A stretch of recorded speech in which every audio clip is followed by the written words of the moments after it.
Good morning all of you. आज के session में हम लोग बात करने वाले हैं विश्व व्यापार संगठन, वर्ल्ड ट्रेड ऑर्गेनाइजेशन, विश्व व्यापार संगठन।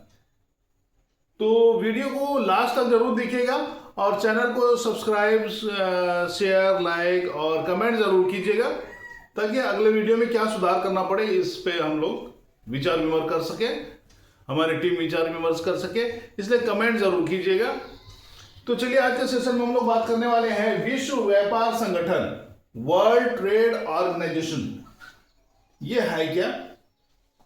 इसका हेडक्वार्टर जेनेवा है। विश्व व्यापार संगठन का हेडक्वार्टर जेनेवा है और इसकी स्थापना 1995 में हुई है, जनवरी 1995 में हुई है। तो ये लगभग हमको लगता है 6 साल और 31 साल होने जा रहा है अब जनवरी में, यानी दिसंबर लास्ट तक में ये 31 साल पूरा हो जाएगा।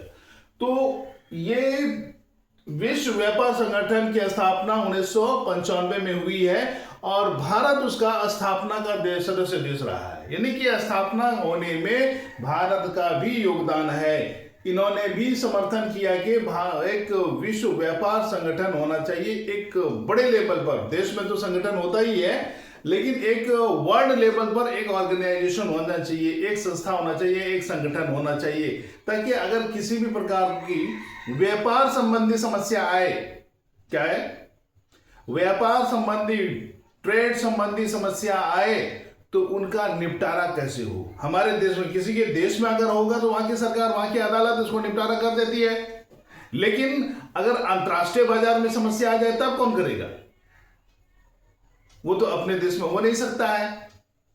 सब कहेगा कि मेरे देश में, भारत कहेगा मेरे देश में समस्या का समाधान हो, मेरे हाई कोर्ट में, मेरे सुप्रीम कोर्ट में। तो दूसरा कहेगा कि नहीं, मेरे चीन के अदालत में होना चाहिए, तीसरा कहेगा बंगाल के वाला अदालत में होना चाहिए। यानी सब लोग अपने अपने देश में कहेंगे, तो फिर मसले का हल नहीं होगा और फिर एक दूसरे को लूटते रहेंगे, चाहे वो समुद्री डाकू हो या स्थल मार्ग के डाकू हो, उसका कोई समाधान नहीं निकलेगा और अंत में यही होगा कि हम लोग अंतर्राष्ट्रीय व्यापार करने छोड़ देंगे कि चलो भाई जितना माल लेके जाते हैं वो सब के सब लूट जाता है। तो इससे बेहतर है कि अपने ही देश में जो भी 2 पैसा कमाते हैं बस यहीं पे काम करें, हम भी देश को बेचने नहीं जाएंगे। तो फिर वैश्वीकरण के ऊपर प्रभाव पड़ेगा। जब हम एक देश दूसरे देश को बेचने नहीं जाएंगे, व्यापार करने नहीं जाएंगे, तो फिर वैश्वीकरण का क्या प्रभाव, वैश्वीकरण का क्या फायदा? हमको जापान का माल नहीं मिलेगा, अमेरिका का माल यहां नहीं मिलेगा, अमेरिका में इंडिया का माल नहीं मिलेगा, यूरोप में इंडिया का माल नहीं मिलेगा, तो वैश्वीकरण का कोई मतलब नहीं है। जबकि हम लोग 1991 में वैश्वीकरण की नीति को अपना चुके हैं। इसलिए तब जाके विश्व के अनेक अर्थव्यवस्थाओं ने यह महसूस किया कि नहीं भाई, कुछ ऐसे अंतर्राष्ट्रीय संस्था होनी चाहिए जहां पे अंतर्राष्ट्रीय समस्याओं का निदान हो सके, अंतर्राष्ट्रीय मुद्दों पर विचार विमर्श होकर उसका डिसीजन, उसका हल निकलना चाहिए। तो भारत ने भी उसमें समर्थन किया कि नहीं भाई, हम भी इसके समर्थक हैं, चलिए एक ऐसे संस्था की स्थापना की जाए, ऐसे संस्था की स्थापना की जाए जिससे हम सबको व्यापार करने में आसानी हो। इसलिए ये विश्व व्यापार संगठन, वर्ल्ड ट्रेड ऑर्गेनाइजेशन की स्थापना की गई। कब की गई? जनवरी 1995 में की गई। कब? जनवरी 1995 में की गई और भारत उसका स्थापना का सदस्य देश रहा है, यानी कि स्थापना करने में भारत की एक अहम भूमिका रही है। और इसका हेडक्वार्टर कहां है?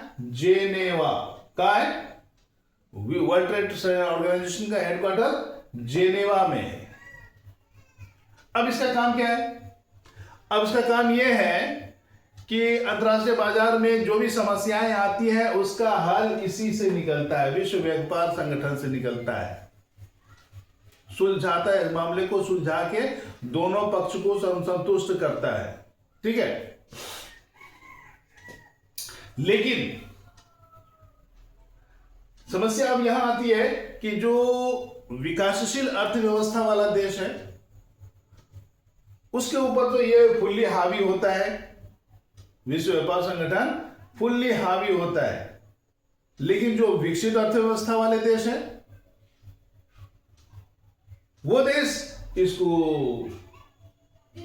कुछ गदानता ही नहीं है, मानता ही नहीं है, इसकी बात मानता ही नहीं है, इसके नियम को मानता ही नहीं है।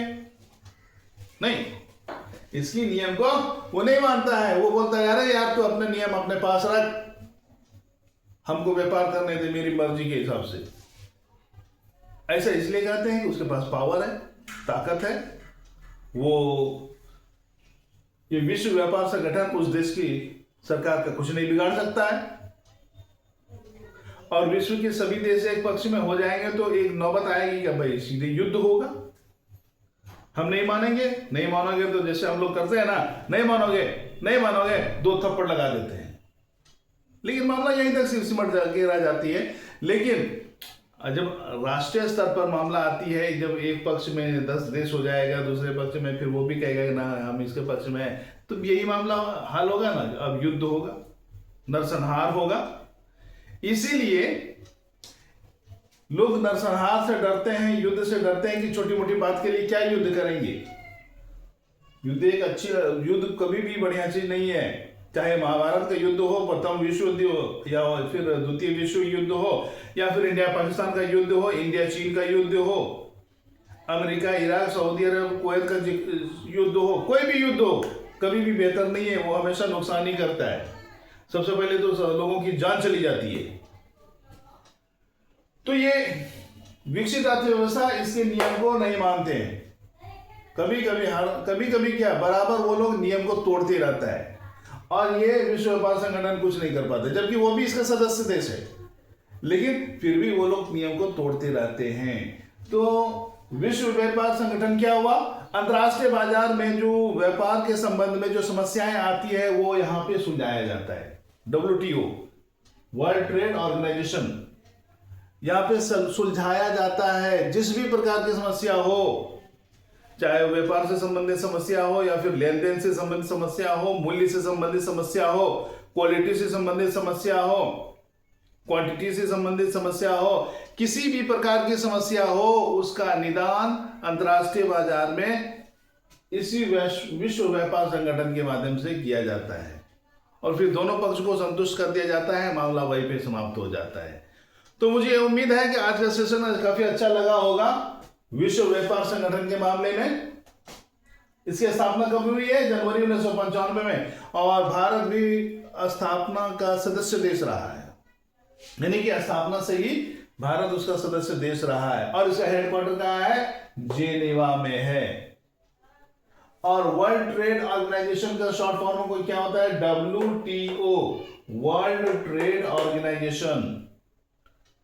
इसी के साथ आज का सेशन समाप्त होता है। धन्यवाद।